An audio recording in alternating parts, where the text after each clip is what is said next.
name is Jeremy Carswell. So right off the bat, let's go ahead and get this out of the way for starters, so I don't have any asinine questions from anybody later. I see you back there in the back thinking, I'm a fat guy. I know it's blowing some of y'all's minds. Being a fat guy does have its issues. For one, it makes walking up footbridges just a little bit spooky, especially for everybody else. Another, you can only run downhill, and when it comes time to stop, gravity is not your friend. I'm still paying for that Stonewall statue. Who puts a statue at the bottom of a hill anyway? On top of that, people are always asking, well, why don't you just lose weight? Well, I've tried losing weight. I've tried everything to lose weight. I tried bulimia one time, but I think I did it wrong. You know, they always say with every diet, results may vary. Well, I boom-booed myself, so I think I did it wrong. But, you know, it's not all bad. For instance, I never get cold because all this natural insulation. Now, one of the misconceptions about fat people is that we're all jolly. That's not true. Furthest from the truth. Fact is, the same things that get on our nerves like they do everybody else's. A perfect example. My sister-in-law, anytime she ever says to me, I have a question, that's code for just listen to this mess. So, we're at my father-in-law's house, and we're eating fried chicken and watching a Civil War documentary. Why? Because that's what you do in the South. You go to church on Sunday, then you come home, eat fried chicken, and watch Civil War documentaries. We don't know why we do it, we just do. We're sitting there, and she says, I have a question. All right. If this happened so long ago, then how did they film it?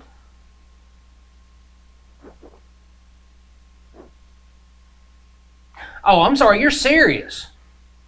Yeah, how did they film it? And it looks really good too. Do you think maybe it's been digitally remastered? Yeah, it's been digitally remastered. They videoed it on the field when they were killing each other. They give it to a little midget. He ran it off the field. And then they were able to recover it later. They digitally remastered it so they can show it to you now. On my father-in-law's birthday, we go to his house. I bought him some socket drivers. Now, anybody with any kind of sense whatsoever knows what a socket driver is, or at least has an idea of what a socket driver is. I hand them to him. She sees them and goes, what is that? I just look at her and say, it's left-handed screwdrivers. She looks and says, I have a question. Okay, go ahead. What's your question? Why in the hell did you buy him left-handed screwdrivers? You know he's right-handed. I look at my wife and she goes, behave. I'm like, no, I'm not going to behave. I'm not going to behave. I'm leaving. If I got to behave, I can't stay here around this. I have to go. And my wife, she put me on a diet here recently. No sugar, no red meat, no pork, no carbs, no flavor, no fun. One day we're sitting at home and I hear the doorbell ring. She goes to answer the door, and from across the house I hear, well, of course, I'd love to buy 2 boxes. What the what? So I get up and go to look out the window, and it's Girl Scouts. She's buying peanut butter patties. So I yell out, who is it? I come to the door wearing nothing but a pair of boxing drawers and one of her bras. Oh, hello, what are you screaming for? Hey, where you going? I wanted to buy some peppermint patties. Hey! Well, I'm no longer on a diet. I am now on a list.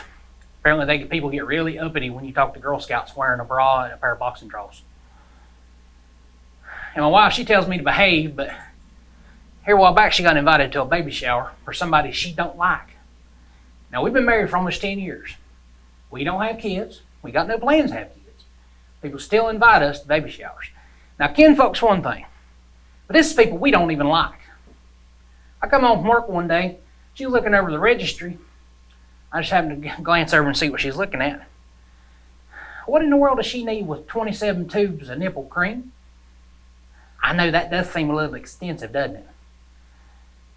Well, yeah, and I thought this was a baby shower registry, except for the baby, not to be buying freaky deaky mess like that. That's for breastfeeding. She needs that for breastfeeding. She's buying 27 tubes. She planning on breastfeeding it through college? Probably so, because that heifer can't cook. This is the same woman that tells me behave. Now, when I was a kid, I was still fat. I was 5 years old. I saw my first Chuck Norris roundhouse and said, I could do that. This little skinny kid at school was always making fun of me. I knew after I saw that, I could take care of business.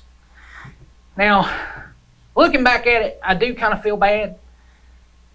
Man, that little girl didn't know what hit her. I took off running, spun around, tripped over my own feet and fell, squashed her flat. And then I got my hind end tore up by D. Wayne Cartwright, our principal / pastor / deputy / restaurateur. He always loves it when I call him that. And trying to explain to him that I accidentally fell on her while trying to roundhouse kick her in the face did not help. But she's doing all right. I saw her about a month ago. She's doing good, but I felt just such an ass trying to explain to her husband and kids why mom just ran off screaming, Gojira! Gojira! But, on the bright side, she was like a foot taller after I fell on her, because when you squish something, it kind of, it's a gumpy joke. But, later on, when I was a teenager, I was still fat, but that didn't stop me from being a normal, everyday, dumb 17-year-old boy who had that one mission in mind, and that's to lose his virginity. There was a girl working with me at D. Wayne's Biscuits, Beer, Bait, and Tackle, name of Tammy Lynn Cartwright. And the only thing I could think about was getting with Tammy Lynn. Well, one day she invited me to go to church with her. I just knew this was my way in. So Sunday came, I was following her to church. And, keep in mind that when you're a 17-year-old boy who's trying to accomplish that one mission, you can rationalize anything. We turn off on the main road onto a dirt road. Okay, it's no big deal. We got dirt roads where I come from. Then we cross 4 railroad tracks. Okay, it's still okay. It's still okay. Then we turn off onto a red mud road. Then we turn off into the woods. Now I'm getting spooked. Y'all, I'm expecting to see a little albino boy playing a banjo or hear somebody screaming, "Squeal like a pig!" Finally, we pull up to the church. I say church. It was a barn with a cross nailed to the roof of it. Somebody slapped some old Walmart doors to the front of it to make it look more legit. So, against my better judgment, I went on inside and I sat down on the front row because that's where Tammy Lynn was. Well, D. Wayne and his wife, Maybelle, they started heading up front, and I noticed they passed this big basket. And I said, well, that's got to be a prayer box. Every church's got a prayer box. But I don't remember ever seeing one that big, though. Well, he opened the prayer box while music's playing. He pulled out the biggest rattlesnake I've ever seen in my life. So I see that, look at Tammy Lynn, I got to go. I can't. I got a doctor's appointment. I got to run. Well, he gets that snake and puts it around his neck and starts dancing around with it in my direction. If you believe in the power of God, the serpent will not bite you. D. Wayne, the snake's not going to bite me anyway because you're going to go over there with it before I choke you out with it. I got up and I was headed down the aisle. Maybelle cuts me off with a snake of her own. Oh, where are you going? You can't leave yet. The surface hitting over. Maybelle, if you don't get out of my face, I will roundhouse kick you in yours. Meaning I'd probably fall on her. After that, I got outside, got in my car and took off, and that's the first time I ever heard tires squall on red mud. Now, I learned a lesson from that. Went through all that trouble just to lose my virginity. And it paid off. Tammy Lynn was such a good sport, she was even nice enough to hold the snake's mouth open for me. Now, good old D. Wayne. Back when he was still a dispatcher, I was working dispatch myself at the time. He was a deputy. One day we get a phone call, and Shirley, another girl that worked there, she's a sweet old gal, just not the sharpest knife in the drawer. She answers the phone, and Peggy Swanger down the street at the beauty shop answers, said, "There's some dirty old man down here choking his chicken." Well, Lord have mercy, I'll get somebody down there right away. And she gets on the radio. Pigpen, this is Rubber Duck. Dwayne, you out there? Go ahead. Be en route to Earnhardt and Lee Street. Reference animal cruelty. I'm on my way. Dwayne gets down there, and there he is, standing in his naked old man pervert greatness. Dwayne takes one look at him and says, "Take your hands off your pecker and tell me what you done with that chicken." Thank you, folks. That's my time. I'm Jeremy Carswell. Hi, welcome back to Motown Studios. In the studio today, we've got a special guest, a childhood friend of mine, Jeremy Carswell. He's making his way into the comedy scene out here. And so, here at the studio, we try to bring you a pretty wide variety of different kinds of entertainment. And so today we're doing some comedy. So Jeremy, let's talk about some of the places you've been doing some of your comedy at, man. Appreciate it, by the way. Yeah. No problem. Thank you, man, for coming in. So started out at the Comedy Zone down in Charlotte. They offer a stand-up comedy class down there, and anybody's recommend that's looking into getting into comedy, or if you're not, we had some people that were doing it to get over public speaking, being scared of doing that. Because let's be honest, if you can mess up in front of a bunch of people, as far as comedy goes, you can do it anyway. Sure. But I'm actually going down there again in July 2nd. I'll be down there for an open mic. I've been at the Graham Street Pub in Charlotte at least once. It's a nice place. It's actually dead center between Charlotte Knight Stadium and Panther Stadium. So it's in a nice part of town, nice little place, intimate, very small. Cool. And then of the past 3 times, counting the night, I've been at the Evening News in Noda down North Davidson in Charlotte. I really enjoy going to it. We've done really good so far. Yeah, Noda's a cool place. Yeah, we were just talking about, there's some really awesome places to eat. Oh, yeah. It's a cool part of the city. It reminds me of a Norman Rockwell painting. That whole neighborhood does. Yeah. Especially the firehouse. And Sure. I love that firehouse. I can see that. The old I can school see parts of that. firehouse. Yeah. That old architecture. Yes, the old I love brick that. stuff. Love that. Super awesome. So we've been down there a few times. Good place to eat. People have been really nice. I thought it was kind of odd. I was in Charlotte and saw a little girl, looked like she was about maybe 15, 16, walking a dog at midnight. Oh yeah. In Charlotte. It takes all types, my friend. It takes all types. I never would have expected that. I would expect that in my neighborhood, much less. Yeah, it's like you say, it's just about kind of really where you're at. Yeah, I think that this is like Chicago, man. There's some places in Chicago, obviously notoriously that are pretty bad, but there's also, plenty of places where you can hang out at all hours of the night. Oh yeah. Catch a drink or pizza, you know what I mean? Yeah. So I think, like you say, it's just about where you're at. So I've known you pretty much my whole life, man, and you've always been a pretty hilarious guy, like always super good at telling stories. Like what really motivated you to kind of start pursuing it more seriously? Comedy, I mean. Probably when people started telling me I was funny. Yeah. Okay. So basically, since you were like 5 or 6, right? No, not even close. Is actually what was funny was I remember when I was talking to my wife about it, and the first time I was like, well, I'm not gonna do that. Was I told a story, and people laughed. Yeah. And I just kind of stood there, kind of like, seriously? Yeah.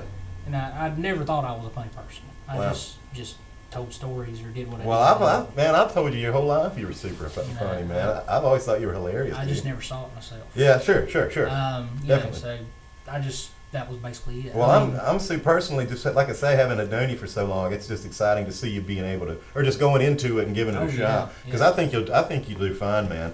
Like you say, you do go about it the right way, like we were talking about, doing 15 minutes at a time and working up your hour, and then maybe going and getting that recorded somewhere. Start a little tour and stuff.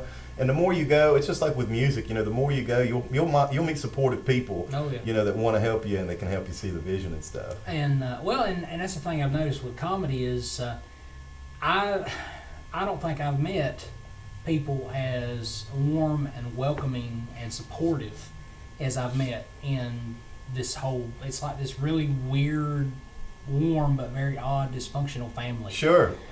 Sure. You know, people that are just nuts, but are just the sweetest human beings you ever meet in your life. Yeah. No. Yeah. You know, we got invited to a Christmas party at the Comedy Zone this past year. So I thought to myself, my wife, she said, do you want to go? I said, a Christmas party where there's going to be booze and a room full of comics. Yeah. There's no way I could pass this up. We have to go. I said, I'm not drinking, but we got to go. Sure. Nice. Yeah, I bet that was insane. We had a blast. I bet. They did Dirty Santa. Oh, sure. Yeah. And it was her time to go up. Now, my wife is very straight-laced. Sure. Very, never did anything wrong as far as I know. Sure. Her time comes to go pick a gift. And instead of taking one from someone, she picks one up off the table. Sure. And I'm walking. I'm right behind her. My time's coming up behind her. So I start heading in that same direction. It's up on stage is where the table is. Mm-hmm. Everybody's just watching her. She picks up this little box. Looks kind of like what a gift card would be in. Sure. So I figure, okay, well, it's a gift card. That's cool. She's swinging safe. Target. Yeah, Exactly. She's swinging safe. Yeah. So she pulls out a black bag. It looks like a jewelry bag. I was like, dang, that's what I'm talking about. Okay. Well, she opens it and she looks in it and she has this look. She looks dead at me. And it's this look of more of terror than happy. And I'm like, what did she get? She got somebody's ear or something. And I'm like, what's she doing? Well, she starts walking toward Debbie Millwater. That's the one that does the booking for the Comedy Zone. She's the one throwing the party. And she's the one that brought the gifts. Sure. And she walks over to her, and I see her say something to Debbie, and then Debbie takes it from her, sticks it in her pocket, and then gives her something else out of her pocket. And I'm like, what did she have? Huh. So I start walking up toward the stage myself, and I pass her. I was like, what did you have? She looks at me. She goes, it was weed. They had a bag of weed in that bag. And I was like, of course it was. I was like, oh, man, are you serious? She goes, yes. I said, oh, my gosh. I was like, that's so funny. I was like, that is awesome. Wow. I was like, that is awesome. Of course that's what it was. I'm actually kind of jealous, but now I'm going to start looking for the gift card boxes. Yeah, you're right. I was like, I don't smoke weed, but, It's the gift that keeps on giving. You know what I'm saying? So, so I got to get my gift, it's like a little candle holder or something like that, And like we're leaving, and I'm talking to a couple of the comics that I've come to know down there, and I told them, it's like, what did your wife get? And I was like, she got a bag of weed. And they're like, are you serious? I was like, yes. And they're like, that's awesome. And they're like, why didn't she keep it? I would have stole it. She could have told me. I'd have stole it from her when my turn came up. And I'm like, dude, she works for DSS. It's not going to work well. There's cops all over Charlotte. Sure, yeah. We get pulled. You guys would just be a paranoid mess the whole way Yeah, exactly. up. Or she would. Yeah, sure. I'm like, no, but yeah. I was like, it's for glaucoma, But, so, they're like, no, it's all right. And like the Santa Claus that was there, he's like, it's okay. My brother's a lawyer. Yeah. We'd have figured something out. Yeah, I've got a cousin that's a doctor. We'd have got you a prescription. And I'm like, well, see, I look at her and said, see, you should have kept it. I'm just saying. Right, yeah. We'd have figured something out. That sounds like a good time. It was amazing. Best Christmas that's party hilarious. I've ever hanging been out to. with a bunch of drunk comics. Yes, and I told Davey, I said, please tell me you're doing this again next year. So let's talk. So as far as your comedy's concerned, let's talk about some of your influences, man. Like where have you pulled some of this from, or you just kind of cuffing it? Probably the first comic I ever listened to, and I still go back and listen to him now. I think I've heard everything he's done. I think was Jerry Clower. I think you remember. I remember you used to send me stuff of his. Mm-hmm. Yeah, back in the day. Yeah. And, okay. I used to listen to him, and the first time I'd ever heard his, the main one that made him famous, Knock Him Out John.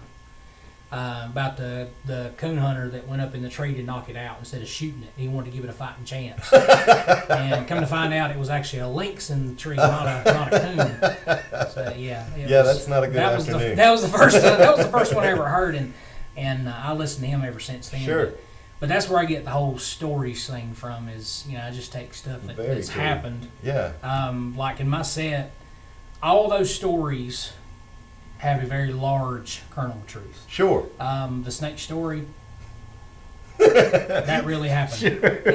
Welcome to the South. Yes. So Now, this is something you said to me kind of behind the scenes. We were having some convo before we started the interview, and you mentioned something. I just wanted to catch this. And you said something about writing cleaner to start with. Yes. Yeah, so let's talk a little bit about that. Yes. I want to do clean comedy. I want to do clean comedy straight out. I look at some of the comics out there that are the cleaner comics, like your Brian Regans, people like that. Sure. Squeaky clean. Yeah. They wreck a room when they go in. Sure. Regan, and there's no telling what kind of money he's pulling down. But I mean, obviously, if you do comedy for money, it's the wrong reason. Yeah, no, sure. But I think he's okay. Yeah, but like when he he's not my favorite comic by any means.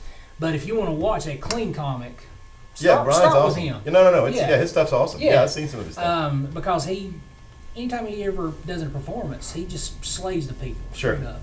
And it is so much easier to, we'll say, grease up clean comedy for a different crowd versus you start out dirty and then you got to figure out a way to clean up your greasy comedy. Right. I mean, there are some jokes that we told when we were kids, stuff we learned on the school bus. Oh, yeah. Tax dollars at work, by the way. Yeah. That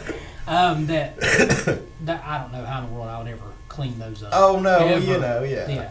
And it's, when you're a kid, all the lewd stuff. Yeah. Seems like it's been locked away, and you just are exactly, finding it. Yeah. You just find it now, going, oh my god, you're serious. It's like, thank God there were no adults around. Right. It's like back then they could whip us. I didn't even know they made that many 4-letter words. Yeah, that's right. They still had whippings back then. They still had whippings back then.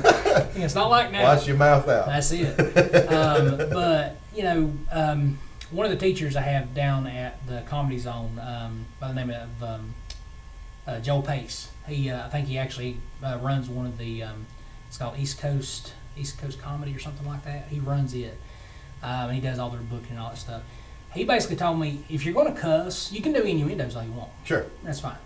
But if you're going to cuss, put the cuss words where it will help the story only. Sure. I think that there are too many comics out there now that are kind of going to where they're going for shock. Yeah, the story is about the cuss words. Yeah. Something. Yeah. And if I do cuss, it's very rare. And if I do, it's, I might throw in a hell or something like that. Yeah. A damn. Yeah. I've never used GD or F-bomb. Sure.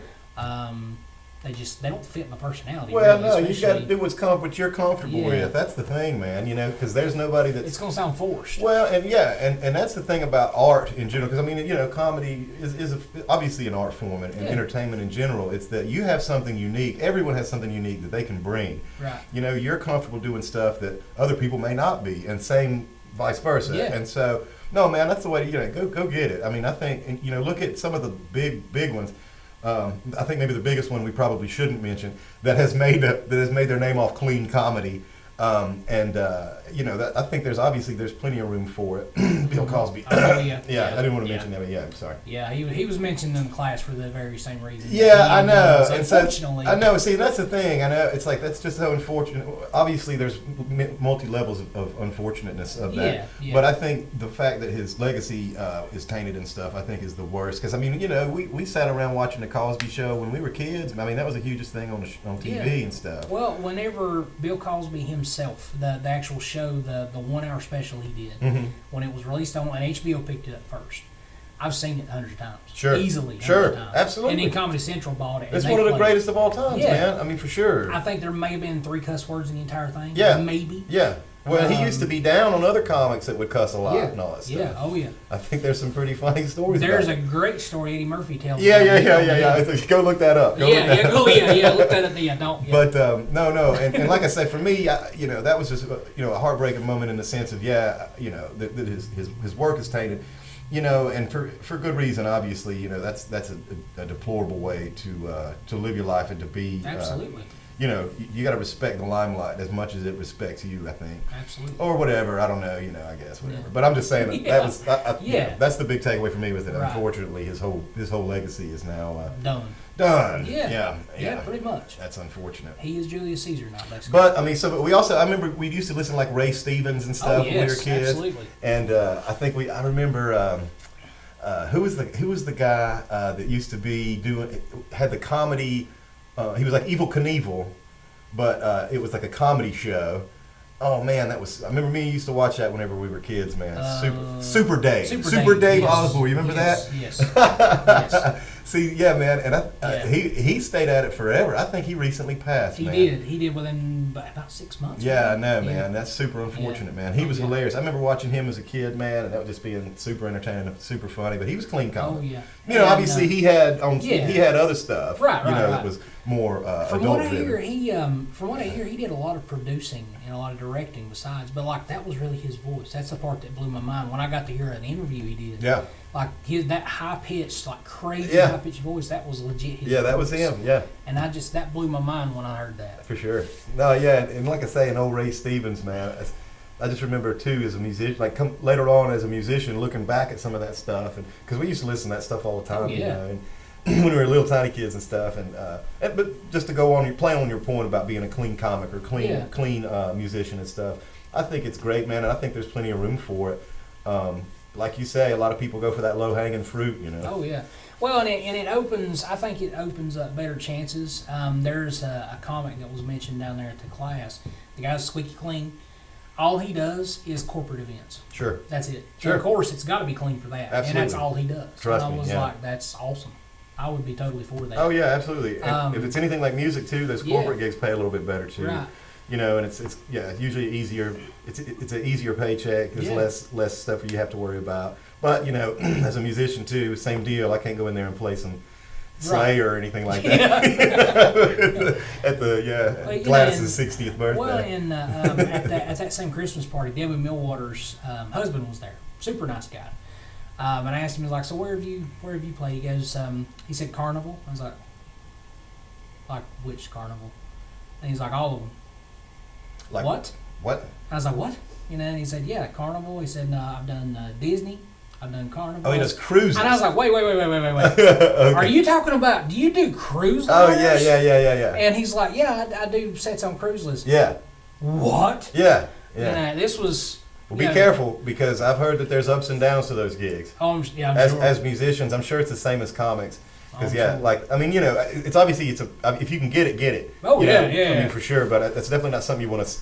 No. You want to kind of graduate out of that quickly Yeah, if you can. yeah, Because you're kind of like you don't get like. Anyways, there's Yeah. there's potential Like downsides to Here it. lately, I've been seeing where he also does, But how especially in cool. like the off-season. Oh, yes. Yeah. Yes. Yeah.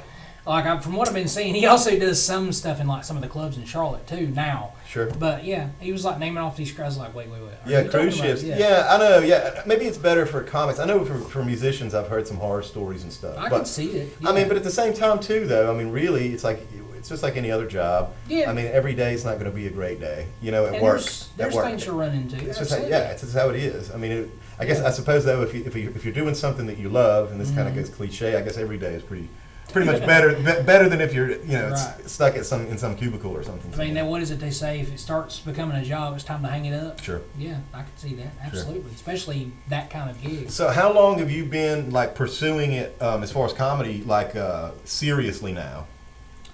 Oh, Because you're probably you're over a year in, aren't you? no. Not Okay. even close. Okay. We'll say 4 months. 4 or 5 months. Yeah. Okay. Yeah, something like that. Did the class in December. Well, you're doing the right thing. You're And, going and getting. Yeah. I mean, yeah. you're going and talking to the people in the community. That's the way to do it, dude. Yeah, like I did that in December, and I was like, I could actually do this. Yeah. And then I saw how easy it was to get into an open mic. I was like, for real? Cool, man. Yeah. Yeah, So, that's what's up. And like you say, you'll find a lot of people that want to help you out along the way. yeah. People that are out here doing it. I don't know, man. It's hard, and it's difficult to be on the other side of the stage. Mm-hmm. And the people that are kind of familiar with it, seeing other people trying to get up and do it, they really, they understand how important it is. Oh yeah. A couple kind words, could go can change someone's life. I Oh, mean, yeah. for real. And yeah, man. Like I say, I support you 100%. So I think that being said, you're working on your next 15 minutes, Yep. and you're working on your first hour.